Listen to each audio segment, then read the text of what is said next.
Out here where I am now, just off of Interstate 8, on an exit called Spot Road, is nothing. Except that this was the location of a little stop on the overland stagecoach route called Stanwix Station. And Stanwix Station is the location of the westernmost battle of the American Civil War. The last thing that was located here apparently was a pecan shop that had great pecan rolls from people that remember it. But now it's just empty foundations and a little bit of history. The New Mexico territory and what would become Arizona is kind of a forgotten aspect of the Civil War period. But at the time, it was essentially a policy to invade this territory and appropriate it for the Confederacy, and there was a lot of early success for that.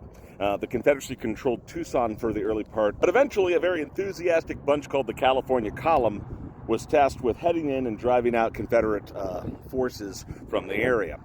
Stanwix Station was one of a couple different stagecoach places where supplies and feed had been stored in preparation for the advance of the California Column. And it just so happens that a small detachment of Confederates had been raiding and burning those supplies.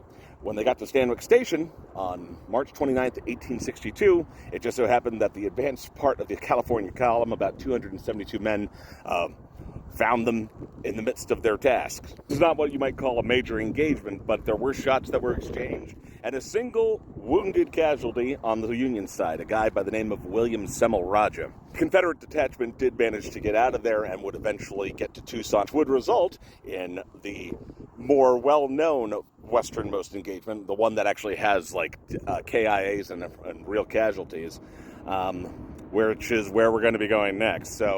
But right here,